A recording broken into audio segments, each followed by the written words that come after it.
भाजपा आलाकमान का master stroke. Maharashtra में भाजपा समर्थन से शिंदे सरकार बनाने का फैसला। एकनाथ शिंदे होंगे महाराष्ट्र के नए मुख्यमंत्री। खुद फडणवीस ने की शिंदे के नाम की घोषणा। आज शाम 7:30 बजे लेंगे मुख्यमंत्री पद की शपथ। महाराष्ट्र में 10 दिन से जारी सियासी नाटक का अंत। महाराष्ट्र सियासी नाटक का क्लाइमेक्स रहा चौंकाने वाला। आज एकनाथ शिंदे सुबह गोवा से पहुंचे थे मुंबई। पूर्व सीएम देवेंद्र फडणवीस को लेकर मिले राज्यपाल से। राज्यपाल भगत सिंह कोश्यारी ने दोनों को खिलाई मिठाई। बाद में जो हुआ उसने सियासी पंडितों के गणित को गड़बड़ा दिया। पहले थी फडणवीस के सीएम बनने की चर्चा, लेकिन एन वक्त पर हुआ महाराष्ट्र की राजनीति में बड़ा उलटफेर और इस प्रकार एक बार फिर चौंकाया भाजपा ने अपने फैसले से। संभवतः बीएमसी चुनाव को लेकर भी भाजपा ने खेला ये दाव। उद्धव ठाकरे को भाजपा नहीं देना चाहती थी कोई सिंपैथी, यानी कि कोई सिंपैथी ना मिले, इसलिए भी शायद ये दाव रहा। और क्योंकि बीजेपी के लिए हमेशा कहा जाता है कि बहुत अनप्रिडिक्टेबल जो फैसले होते हैं वो बीजेपी की तरफ से आते हैं, और ऐसा ही आज भी देखने को मिला प्रेस कॉन्फ्रेंस के दौरान। भाजपा आला कमान का मास्टर स्ट्रोक खेला गया। महाराष्ट्र में भाजपा समर्थन से शिंदे सरकार बनाने का फैसला। एकनाथ शिंदे होंगे महाराष्ट्र के नए मुख्यमंत्री और खुद फडणवीस ने शिंदे के नाम की घोषणा की। शाम 7:30 बजे मुख्यमंत्री पद की शपथ लेंगे। महाराष्ट्र में 10 दिन से जारी सियासी नाटक का अंत हुआ है। महाराष्ट्र सियासी नाटक का क्लाइमेक्स रहा चौंकाने वाला। आज एकनाथ शिंदे सुबह गोवा से पहुंचे थे मुंबई और पूर्व सीएम देवेंद्र फडणवीस को लेकर मिले राज्यपाल से। राज्यपाल भगत सिंह कोश्यारी ने दोनों को मिठाई खिलाई और बाद में जो हुआ उसने सियासी पंडितों के गणित को गड़बड़ा दिया। पहले थी फडणवीस के सीएम बनने की चर्चा, लेकिन एन वक्त पर हुआ महाराष्ट्र की राजनीति में बड़ा उलटफेर और इस प्रकार एक बार फिर चौंकाया भाजपा ने अपने फैसले से। संभवतः बीएमसी चुनाव को लेकर भी भाजपा ने ये दाव खेला। उद्धव ठाकरे को भाजपा नहीं देना चाहती थी कोई सिंपैथी।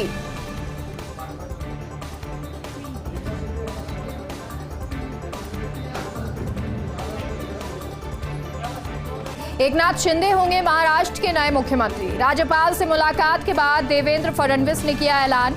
शिवसेना के बागी नेता एकनाथ शिंदे को समर्थन का ऐलान। राजभवन के बाद शिंदे और फडणवीस हुए मीडिया से रूबरू।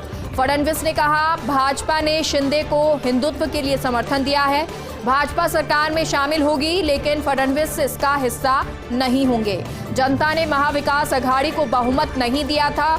चुनाव के बाद बीजेपी सबसे बड़ी पार्टी थी। शिवसेना ने हमारे साथ चुनाव लड़ा था, लेकिन कांग्रेस और एनसीपी के साथ मिलकर सरकार बनाई। उद्धव ठाकरे ने बाला साहेब ठाकरे के विचारों को भी ताक पर रख दिया। महाराष्ट्र के इतिहास में पहली बार ऐसा हुआ कि सरकार के 2 मंत्री जेल में हैं। बाला साहेब ने हमेशा दाऊद का विरोध किया, लेकिन उद्धव सरकार का एक मंत्री दाऊद से जुड़ा हुआ है। जेल में जाने के बाद भी उसे मंत्री पद से हटाया नहीं गया। ये बाला साहेब का अपमान है। औरंगाबाद का नाम संभाजी नगर करने का फैसला भी तब लिया जब सरकार जाने को थी। इसका कोई मतलब नहीं, ये फैसला नई सरकार को लाना होगा। जो लोग हमसे हारे हैं उन्हें सरकार में लिया गया है, इसलिए इन लोगों ने फैसला लिया कि हमें गठबंधन मंजूर है, लेकिन कांग्रेस एनसीपी के साथ नहीं। एकनाथ शिंदे होंगे महाराष्ट्र के नए मुख्यमंत्री। राज्यपाल से मुलाकात के बाद देवेंद्र फडणवीस ने किया ऐलान। भाजपा ने शिवसेना के बागी नेता एकनाथ शिंदे को समर्थन का ऐलान किया। भाजपा की घोषणा के बाद बोले शिंदे, कहा भाजपा ने बड़ा दिल दिखाया। बाला साहेब के हिंदुत्व और राज्य का विकास के एजेंडे के साथ हम साथ आए हैं। हम पिछली सरकार में रहते हुए भी कुछ नहीं कर पा रहे थे। इसमें किसी का कोई स्वार्थ नहीं है। बड़ी पार्टी होते हुए भी बीजेपी ने मुझे मौका दिया। देवेंद्र जी ने बड़ा दिल दिखाया, इसके लिए देवेंद्र जी का शुक्रगुजार हूँ। मैं पीएम मोदी जी, गृह मंत्री अमित शाह जी, भाजपा अध्यक्ष जेपी नड्डा का शुक्रगुजार हूँ। देवेंद्र जी कैबिनेट में नहीं होंगे, लेकिन हमें मार्गदर्शन देते रहेंगे। एक तरफ बड़े बड़े नेता हैं, दूसरी तरफ एकनाथ शिंदे जैसे कार्यकर्ता को मौका दिया जा रहा है। एक मजबूत सरकार हम लोगों को देखने को मिलेगी। ये सरकार देश में एक मिसाल होगी। सहयोगियों को भी धन्यवाद देता हूं। मैं छोटा कार्यकर्ता हूं, लेकिन 50 विधायकों ने मुझ में जो भरोसा दिखाया है, उस भरोसे को मैं एक खरोंच भी नहीं आने दूंगा। केंद्र सरकार महाराष्ट्र को मदद करेगी, इससे राज्य का विकास होगा। एकनाथ शिंदे होंगे महाराष्ट्र के भावी सीएम। एक समय शरद पवार ने भी किया था शिंदे से भी तगड़ा खेल। तब सिर्फ 4 महीने में ही गिर गई थी महाराष्ट्र की पहली गठबंधन सरकार।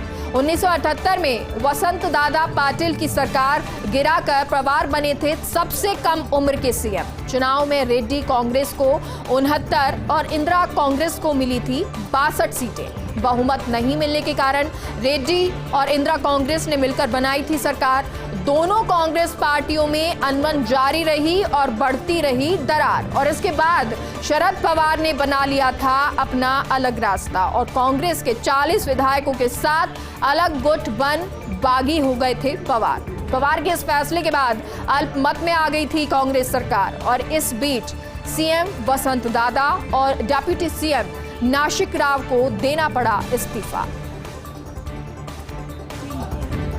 बाबा बर्फानी के दर्शन को लेकर उत्साह। कश्मीर की वादियों में बम बम बोले के जयकारों की गूंज।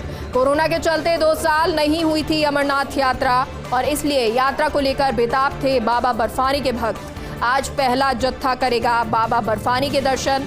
श्रद्धालुओं के लिए श्रीनगर से बालटाल तक बने कई कैंप। बालटाल से अमरनाथ के लिए निकले बड़ी संख्या में श्रद्धालु। जम्मू से 10,000 श्रद्धालु पहुंच चुके पहलगाम। कड़ी सुरक्षा के बीच 11 अगस्त तक चलेगी अमरनाथ यात्रा। डीओपीटी ने शुरू किया सीएसएस को पदोन्नति देना। 4,700 से अधिक अधिकारियों के लिए जल्द ही आदेश जारी होने की उम्मीद। आदेश में 1850 से अधिक सहायक अनुभाग अधिकारी हो सकते शामिल। 2018 से अनुभाग अधिकारी के रूप में पदोन्नति की प्रतीक्षा कर रहे हैं ये अधिकारी।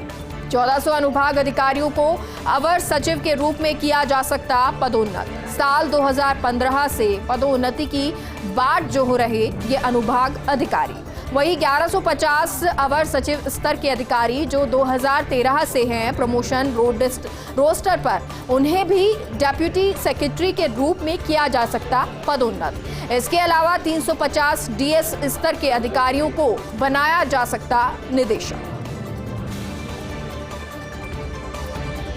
विवेक फणसालकर बने मुंबई के नए पुलिस कमिश्नर। महाराष्ट्र कैडर के 1989 बैच के आईपीएस अधिकारी हैं फणसालकर।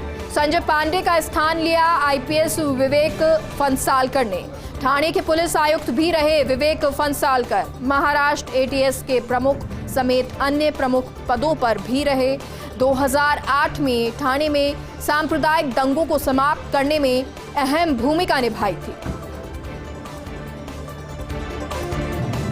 सादगी की मिसाल बने धोनी। बड़े बड़े डॉक्टर्स की जगह जड़ी बूटी वैद्य से करवा रहे इलाज। घुटनों के इलाज के लिए 40 रुपए की दवाई से इलाज करवा रहे हैं। रांची से 70 किलोमीटर दूर लापुंग के कांति केला के बाबा गलगली धाम जाते हैं धोनी और धाम में बैठने वाले वैद्य वंदन सिंह खेरवार से करवा रहे इलाज। पिछले 1 माह से हर 4 दिनों में दवा लेने आ रहे महेंद्र सिंह धोनी।